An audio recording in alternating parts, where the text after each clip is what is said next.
संत बाळूमामा सत्यवादेवी मेतके बघा सुरेश कारभारी ही पालखी मेंढापूरमध्ये मोहन सुतार यांच्या शेतात बसलेली बघताना आपण या ठिकाणी आलेलो आहे. मेंढीचं नारळ उगवलेला आहे, या ठिकाणी आलोय.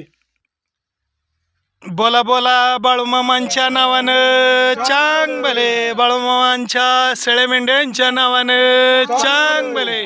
जय बाळूमामा. बघा बघतानो आपण या मेंढापूर पंढरपूर तालुक्यामध्ये मेंढापूर गाव आहे आणि या मेंढापूर गावामध्ये मोहन रामदास सुतार यांच्या शेतामध्ये आलेलो आहे. त्यांचं माळरानावरतीच शेत आहे, फारिस्ट जंगलच्या शेजारीच त्यांचं शेत आहे आणि या शेतामध्ये काय चमत्कार त्यांचा अनुभव, मामांच्या मेंढी माऊलीचा कुठली पालखी बसली होती आपण त्यांच्याकडून जाणून घेणार आहोत. बोला जय बाळूमामा. जय बाळूमामा. आपलं पूर्ण नाव सांगा. कल्पना मोहन सुतार, गाव मेंढापूर, तालुका पंढरपूर, जिल्हा सोलापूर. ठीक आहे. या ठिकाणी कोरोनाची नुकतीच लागण झालती. त्यावेळेस 2019 मध्ये पकालपूर वाटेला मेंढ्या दिसल्या होत्या. आमच्या मालकांची इच्छा झाली की मेंढ्या माझ्या रानामध्ये माळामध्ये याव्या त्या, आणि तसं नुसती इच्छा झाली नाही, मला ते रात्री बोलले.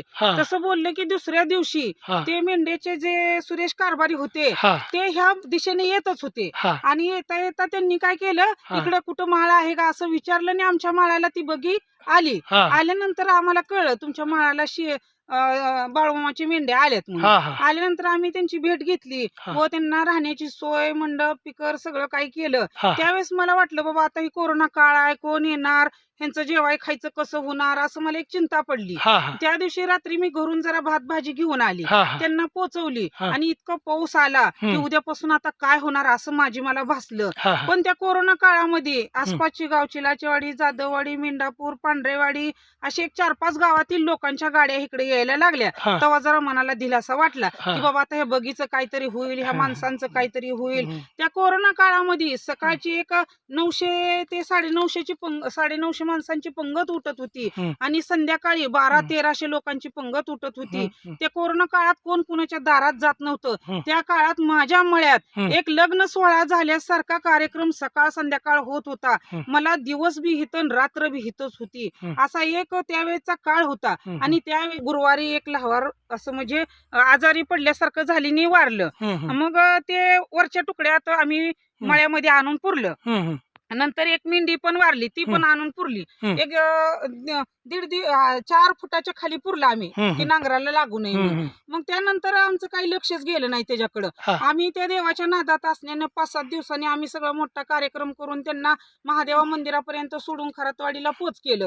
आणि मग काही दिवसांनी 1 वर्ष 2 वर्षानं तिथं एका मेंढीच्या जागेला एक थोडस रोप आलं. आल्यानंतर आम्हाला वाटलं एखादं शिंदाडाचं झाड वगैरे आलं असेल. मी माझ्या पोरांना सगळ्यांना दाखवलं बाबा ही काय आहे, तर असेल काहीतरी म्हणली, पकडू नको राहू दे. मग त्यानंतर थोडस पानं फुटल्यावर कळलं की आम्हाला नारळ आलाय.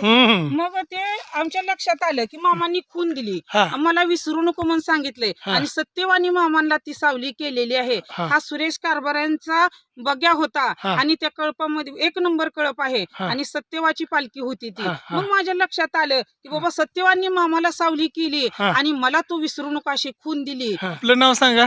मोहन रामदास सुतार. बर, हे ताई म्हणतात ते सर्व खरं आहे? एकदम ओके. बर बर बर. तुम्ही पण होता? मी सोबतच होतो. आम्ही नवरा बायकोच आहे. बर बर, ठीक आहे ठीक आहे ठीक आहे. आपलं नाव काय पूर्ण? माझे नाव देवराव सदा थोरात. गाव? मी गाव जळवली. मग मी आपलं असं कळल्याबद्दल मग इथं आपलं समक्ष पाहण्याकरता आलोय. बर, तुम्हाला बी ही बातमी कळल्यामुळं तुम्ही पण हे पाहण्यासाठी या ठिकाणी आलोय. बघा बघतानो श्री संत बाळूमामा सत्यवादेवी मेतके बघा कारभारी सुरेश सोमाप्पा इरन्नर ही पालखी या मेंढापूर गावामध्ये मोहन रामदास सुतार यांच्या शेतामध्ये बसली असता त्यांनी त्यांच्या शेतामध्ये मेंढीचं गेल्यानंतर विसर्जन केलेलं आणि विसर्जन करत असताना मेंढी माऊलीवरती ओटी नारळ अर्पण केलेला तो नारळ स्वतः आपल्याला या ताईने या ठिकाणी सांगितलेलं आहे. उगवून आला. सुरुवातीला थोडा वर आले असता त्यांना वाटलं ही काय आहे, पण त्यांना समज नाही. त्यांची खात्री केल्यानंतर ते नारळ आहे उगवला आहे आणि ते सत्यवानी खून दिलेले आहे आपल्याला सावलीची, असं त्यांनी बोललेले आहेत. धन्यवाद ताई. तुमच्या शेतामध्ये वटीचा नारळ असा उगवून आलेला आहे आणि तो मी जाणला या ठिकाणी येऊन. नक्कीच मामांची सत्यवादेवीची कृपा तुम्हा सहकुटुंब सहपरिवारावरती अखंड राहील आणि तुमची इथून पुढं भरभराट होवो. बोला बोला बाळूमामांच्या नावानं चांग भले, बाळूमामांच्या शेळ्या मेंढ्यांच्या नावानं चांग भले. जय बाळूमामा. तेच आपले नवनवीन व्हिडिओ पाहण्यासाठी आपल्या चॅनलला लाईक करा, सबस्क्राईब करा, कमेंट करा आणि बाळूमामाच्या आरती प्रवचन सर्व व्हिडिओ रोज पाहण्यासाठी विसरू नका. बोला जय बाळूमामा. जय जय बाळूमामा.